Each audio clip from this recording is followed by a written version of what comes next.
Greetings, citizens of the internet! You can call me Nitro Indigo, and welcome back to my extremely riveting Let's Play of Pokémon Mystery Dungeon Red Rescue Team.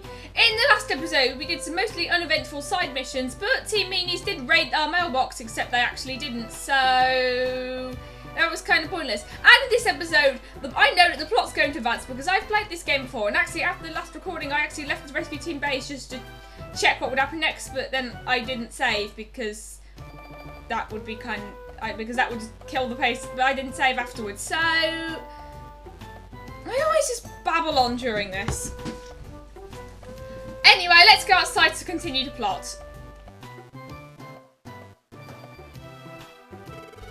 Good morning, Indigo. Let's do good again today.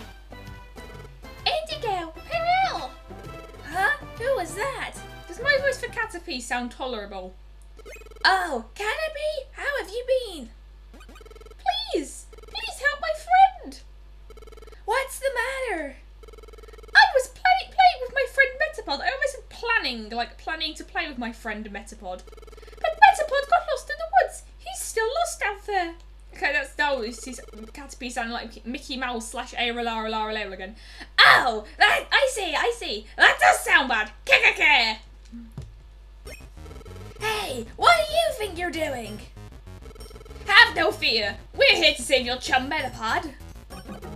Hold on, Caterpie came to us for help. I wonder if there's ever been a game with italics in it, because if in a perfect world, the word us would be italicized in that sentence, but anyway. Okay. You think you can do this rescue with your amateur level skills? What did you say? It doesn't matter who does the rescuing, see? This Gengar's voice is actually hurting my throat. The guy that does the rescuing gets to be the hero. Listen, Caterpie, how about we do this? How about we give the world to the team that brings back your chum first? But I don't have any money. Oh no, not capitalism. Oh, don't you worry about that, my little friend. I'm sure I can persuade your parents to reward us from interest afterwards, Care. Right, Caterpie has more than one parent. Oh, yeah. You can even join our team. There's an offer you can't refuse. World domination, one Caterpie at a time. When you join us, Caterpie, we'll let you be a big whale in Team Meanies. That's the deal, Periel. The first to rescue wins. Well, we're gonna win because we're the protagonists. Come on, move. Let's get this done already. Okay, I didn't intonate that properly, but oh well. Don't worry, we'll save your friend first. Indigo, let's get going. Okay, so I've decided to change my recording setup slightly yet again, because like not only do I have my window open and I'm not turning the television screen on, but I'm also wearing headphones so I can hear the game audio in the gamepad, just so we're all on the same page. Because if you weren't already aware, I'm playing this on Wii U Virtual Console. I'm gonna see what I don't really come in here having any plans on what to get. Isn't that just how everyone plays Pokémon Mystery Dungeon? You don't plan on what you get. But as I was trying to say earlier, but I just kind of babbled, so I might cut that out. Basically, after I recorded last episode, I saved and then I went outside to see what would happen, what the next cutscene was, or what would happen next, as I almost said. And like when I was in Pokémon Square in the last episode, I was talking about I have full inventory again, and I was talking about, not in the last episode. Why don't Graveler rocks stack automatically? I have to put them, it's really annoying. But anyway, Explorers. To be honest, I don't really want to play that game because I'm kind of fatigued on it, because like I know the game story like the back of my hand because I've been playing it for years, and every once in a while I just kind of get sick of it, and I'm in one of those phases at the moment because I just kind of get people like going, oh my gosh, it's the greatest story in all of gaming, and I kind of get, it irks me when people call it underrated, because for most of my life I've seen people just praise the heck out of it constantly. And I have that feeling with Spirit Tracks too, except this is entirely my fault, because I thought it would be a good idea to like look at literally all the spoilers for the entire game before I'd even played it, because I just felt too awkward to play it for some reason. And you can have 99 gravel blocks at a time. And so because of that, I've been constantly burned out on that game and like trying to just like find more of people to talk about it, just like reignite that spark so I could finally like enjoy thinking about it, but I just can't because there was no surprise to me. I actually spoiled every Zelda game for myself pretty much, apart from some more than others. Like I remember like the only Zelda game I've been genuinely surprised by is Skyward Sword, but Spirit Tracks is probably the worst offender because I had a weird obsession with that game. No, I still sometimes do.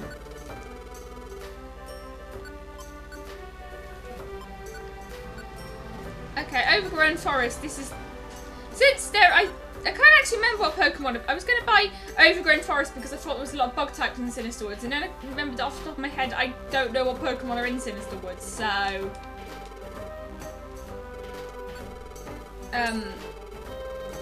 So we'll have to be surprised. Oh, and also another thing to add is that I wouldn't, despite that, I wouldn't be opposed to Let's Play Phantom Hourglass, even though I went into that spoiled at first. I wasn't as spoiled as Spirit Tracks. And I remember like thinking that the game would end at one point, even though I should have known better because I already knew about what came after that point. But I kind of want to Let's Play that game because it, like, along with White 2 and Skyward Sword, it helped me like get good at video games. So possible future Let's Play, but only once I get a DS capture card, which means I'll have to earn money for one. But anyway, let's go to Sinister Woods.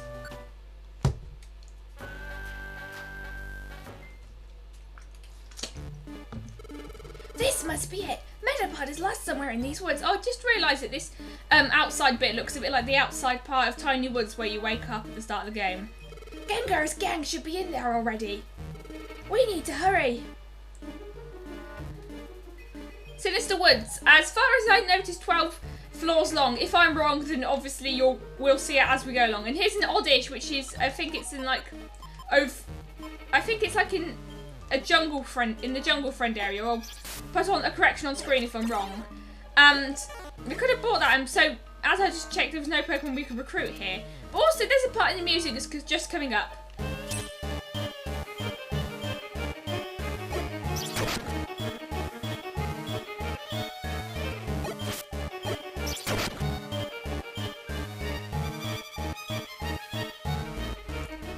Yeah, for some reason that violin part makes me think of like someone stirring cake mix in a bowl in a really exaggerated fashion.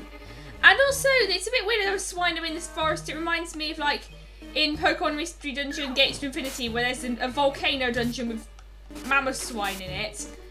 And yeah, and this is another instance of how weird the Pokemon distribution in this game is, because they could have put the swine in an ice dungeon that's coming up later. In fact, there are 2 ice dungeons during the main story. But that would be spoilers. Also, what are your views on opinions of me just like casually half spoiling things? Because I've been doing this since at least Kirby's Dream Land 3, where I just said there was like a boss rush, which I still haven't gotten around to doing. And I might do that as a bonus video, but the problem is it would take absolutely ages to record because I've only ever been able to do the boss rush or boss butch as it's called, by using restore points constantly, so it just takes me ages. And I have been gotten away with just like creating restore points before, even though I thought it would be very boring to watch. But I just didn't enjoy doing Kirby's Dream Land 3 because it made me realise how frustrating the game was, and I was going to attack this one even though Peril could have dealt with it easily. And by the way, does anyone know where Dismuke's name comes from? Because I do, but that would be a spraz. I try to say surprise and spoilers at the same time, and it ended with spraz.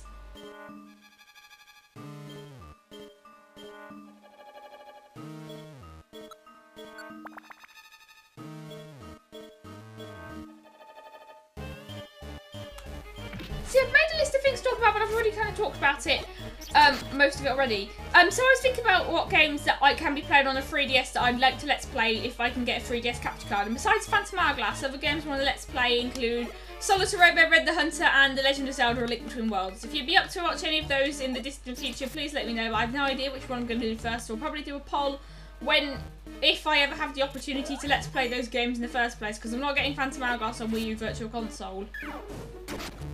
As I've said before, I don't like how DS games look, and also in this, and also it's a game I already own. I don't like rebuying games I already own. This is technically this is a game I already own. I already own Blue Rescue Team, but it's a different version of the game. thing I don't like about Explorers, or the community around it rather, is how people like every single praising of I've talked about this before, but like people always praise Explorers of Sky in like the same way, like, oh, it's just too good to be for kids, oh, it's better than the main series, and I just get tired. And one of the reasons I started this Let's Play is because I just wanted to give like a fair and honest critique of Pokémon Mystery Dungeon, and not just like, oh, it's good. Like, a fair and honest critique is in not just praising it constantly, but giving my honest opinions.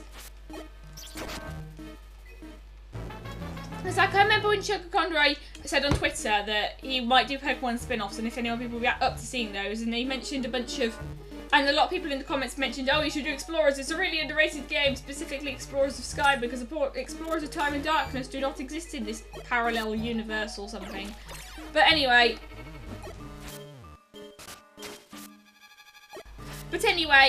and I kind of got a bit annoyed at that, so I just, and like, Chocobo tends to do games that are unloved, so at one point I suggested that he could do Gates to Infinity instead. I mean, I don't think he likes Gates to Infinity, because remember he was playing it around the main story of Pokemon Black and White, because he posted a video of himself rejecting a Blitzel. Rip Haywire, by the way.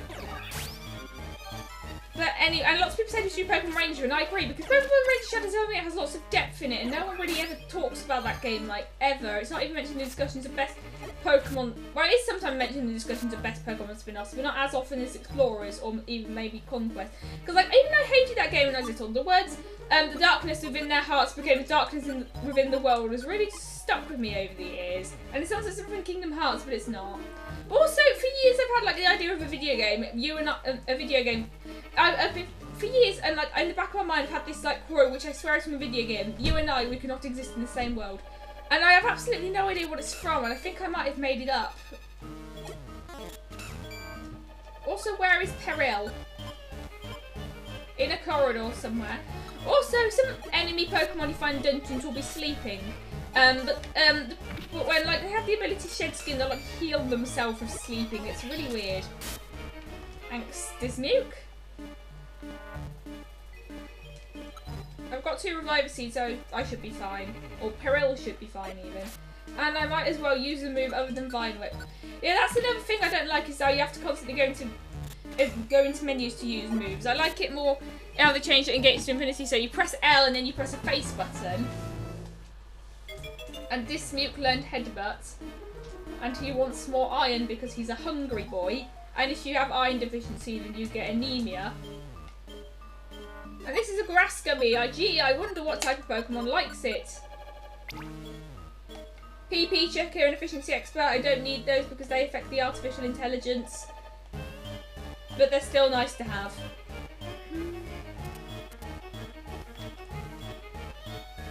And here's an apple. There's a dungeon in Explorers a bit like this called Apple Woods. And it has this like really happy music and I really like it. And it kind of has like a similar aesthetic, and just finding an apple reminded me of that. And you raise your defense, and even though Vine Whip's not very effective, it's a special move in this generation because the physical special split hasn't happened yet. And by the way, something that always felt weird is that like Ghost was a physical type and Dark was a special type, even though most Ghost types back then had, in like when the type had like high special attack, and most Dark types had high physical attack, especially in the early generations. And I think it was just made just for the sake of having like a and since they're super effective against the same types, it might have been just a differentiation, or maybe Game Freak were just being idiots, because that is a distinct possibility. And I leveled up.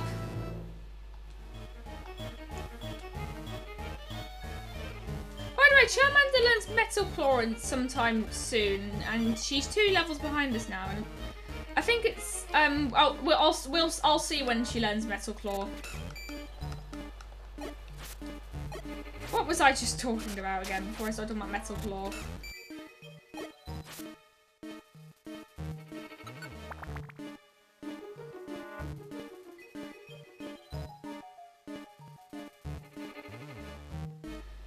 There's a Linoon. We can recruit Leddybear, that's a Pokemon. Oh yeah, we're talking about the Dark and Ghost type. Because of this, like in a lot of like early generations, like I remember in like Chuck Congress Pokemon Emerald Let's Play, he doesn't teach Pandora the Absol any Dark type moves and just gives her Shadow Ball as her main attacking move. This is because it's a bit stupid that most Dark types had to use Ghost type moves and most Ghost types had to use Dark type moves. I've seen another theory that the reason why Ghost used to be physical is because of Lick, which is the only Dark Ghost type move in Generation 1 that dealt normal damage. But still. And we filled our inventory again. This game's not hard. Why did they give us loads of limited inventory space? Why did they give us loads of limited inventory space? That doesn't even make sense. And grass type Pokemon are not immune to Spore moves yet because Gen 6 hasn't happened yet. And paralysis, basically you can move but you can't attack until it wears off. And I got paralysed again. It affects Spore is an ability that can either poison, paralyse, or sleep the opponent, which isn't grammatically correct. But if they use a move within 1 tile range of the Pokemon with the ability affect Spore. It's one of those abilities that's annoying in single player, but no one uses in competitive unless they're a hipster. I wonder what Pokemon are here, by the way. Ladybird, however you pronounce it. Ladybird Pokemon, because I'm British, damn it.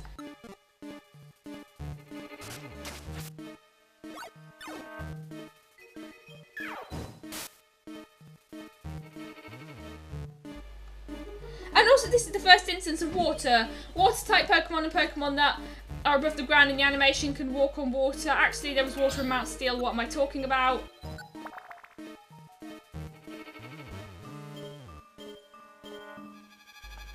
Yeah, I don't want to cut out any of the important story dungeons the first time you go through them because, well, then you'd be missing out on plot stuff and I might as well eat this grass gummy.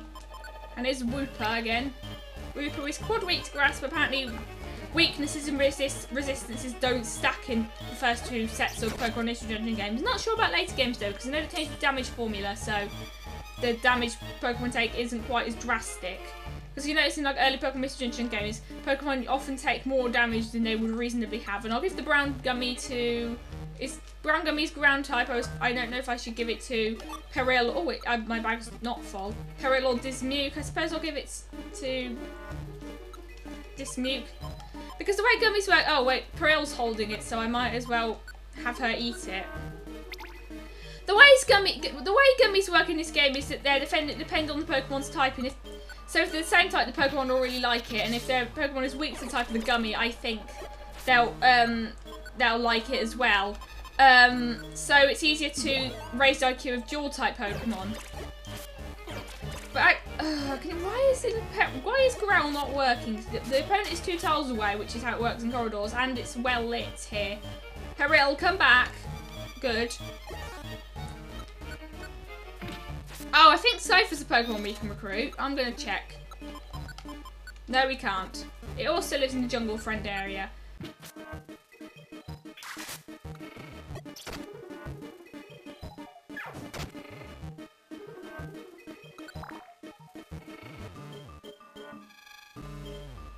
And Dismute got stuck and is lost.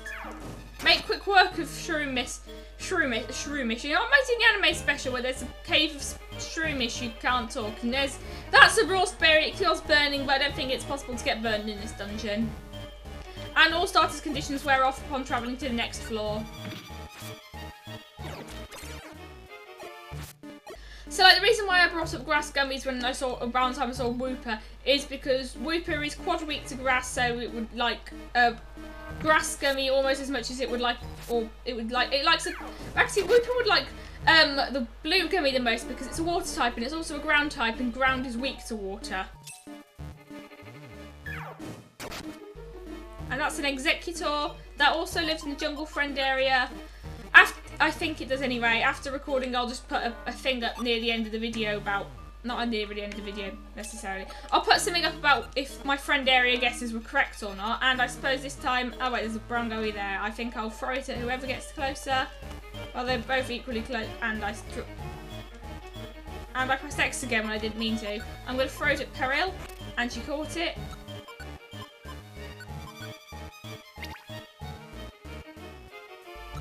Of course, if I'm right, then there will be no on-screen text at any point in this video about what friend areas Pokemon live in. I know that Cypher lives in the jungle, though. And Trico's evolutionary line do as well.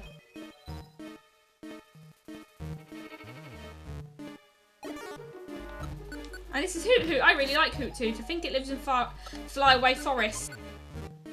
I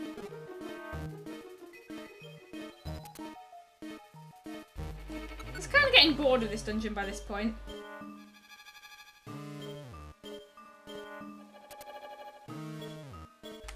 Also, Pokémon Quest. I'm a bit concerned about that game because I'm worried it might start like set a precedent for future spin-offs, because it honestly looks like the Pokemon equivalent of Sticker Star, where it only has things in the original game and it has really watered down gameplay. Granted, I've not played Pokemon Quest and don't plan on playing it for precisely that reason, and I'm just worried it will start like set like a precedent for future spin-offs, and like next Pokemon Mystery game is only going to have Gen 1 Pokemon in it, and it's going to be free to play, although I don't actually know how that would work. Well, maybe not free to play, but like have a really dumbed down story compared to the previous games.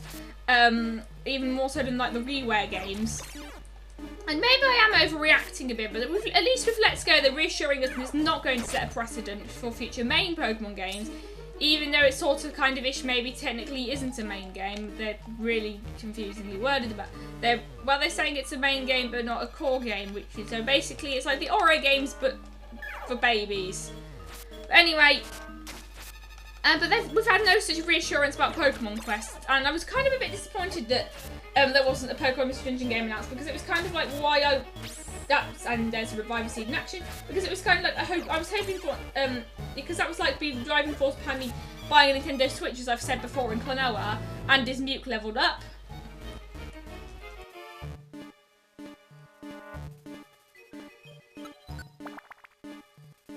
And oh wait, it's more than 12. Oh wait, it's technically 12 floors of dungeon, and now the 13th floor, because 13 isn't lucky. But anyway, what I was going to say is that a Pokemon Mystery Dungeon game on Nintendo Switch would get me to buy a Nintendo Switch, but I suppose Kirby Star Allies is the next best thing, not the next big thing. Wow, we came quite a ways into this forest. I wonder if Metapod is ahead. Hold it right there. You know who's going to get to Metapod first? We are! So, for you to go ahead, well, we can't let that happen. I can't do Gengar's voice again. What? Hey, Gengar, why do you always mess with us? Oh, didn't we tell you? Our aim is world domination. Caterpie's mama will give us a generous reward. And Caterpie will join us too. That brings us closer to our goal. Well, again, world domination, one Caterpie at a time. Also, Ekans' eyes look really weird on that sprite. And for that, your lot is in the way. So, sorry to say, but your party's over right here and now. Say goodbye, Peril, and also Indigo, but whatever. And anyway, these Pokemon, this is Gengar, Ekans, and Medicham. Medicham knows Ice Punch, which is a fairly strong move for early game, but it's a special move, and Medicham has an ability that doubles its attack, and Gengar just used Curse, which will drain our HP every turn. And my moves can't really do much to Gengar, but actually, I was about to say that Aaron has Mud Slap, and it would do well against Gengar. And then remember that Gengar has Levitate, and Spite reduces the PP of the last move the Pokemon used. This is a really easy look at where This was really easy. Look at how quickly Medicham went. I need to learn how to speak quicker. And now I can't really do much to Gengar though, so I'm going to tackle Ekans instead. I mean, immunities, as I've established, in this game, unless like not counting abilities, if Pokemon is immune to a move, they still take damage from it, just like really reduced damage. So it's not like a super resistance. Not to be confused with silver resistance. And by the way, my team is just Team Salsa is just Team Ember backwards. Also, have you run out of PP on Ember? And Leech wore off, and I didn't even get to drain any of Ekans' health, but it doesn't matter because Ekans is dead now, except not really, because Pokemon don't die, they faint. Ow! Why does it sound like Waluigi? You'll pay for this! Don't you forget it! I can't... Don't you forget it! That's more like it. Well then, bye, Felicia. No one should hold us back now. Let's find Metapod. Excuse me. Did you maybe come looking for me? I always found it a bit confusing that Caterpie had a friend who was like, its evolution and Caterpie's mother was obviously a Butterfree, but Metapod's not related to them.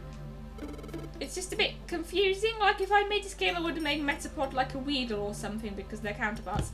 You must be Metapod. Let's get you home. Caterpie was worried about you. Yeah, yay! I was scared, so I kept my shell hardened and waited and waited because the only move I know is harden because I am a Metapod. Thank you. This is great! Welcome back, Metapod! Thank you, Caterpie. And thank you, Peril and Indigo! But I don't have any money because I'm not a filthy capitalist. Oh, no, we don't need a reward. We're happy to see that Metapod is back safe and sound, even though we've never met him before, but still, it's the thought that counts. Okay, that sounds a bit cruel. Cold. You're even more cold than I thought. I want to go on rescues when I grow up. Okay, Caterpie's voice has gone higher. Ha ha! I can't do laughing convincingly. That would be great. Chase that dream. I have an idea. Indigo, we should do something with this place. We should make a proper rescue team base here. Something impressive. We don't actually get to do that until much later on in the game. Spoilers. That's cool. A rescue team base is cool. It's like this book called Cool, where there's a kind of theme that the boy's mother didn't like him saying cool a lot. I want to work here when I grow up. When I grow up, I want to go to the moon. Me too. Me too. Aha, that's what we'll do. Let's work hard and build our own rescue team base. Indigo and Peril, thank you again. I think I should save all the things I have on my list to talk about until we get into the dungeon so I don't exhaust all of my ideas while we're in Pokémon Square. That's just a bit awkward. Okay, bye. Be careful going home. Apparently their home is Pokémon Square. Where do all these Pokémon live anyway? Well, we ended up working for free, but that was the right thing to do. Why are you disappointed? I thought you were friends with Caterpie. And we got to show Gengar's team a thing or two, so it's all good. That was a tiring day. Let's do some more good tomorrow. See ya!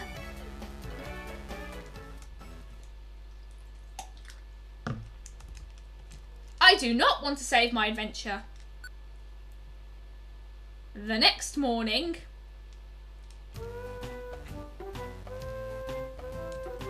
Next time in my extremely riveting Let's Play Pokémon Mystery Dungeon Red Rescue Team, we will be going outside to continue the plot. Until then, stay interesting!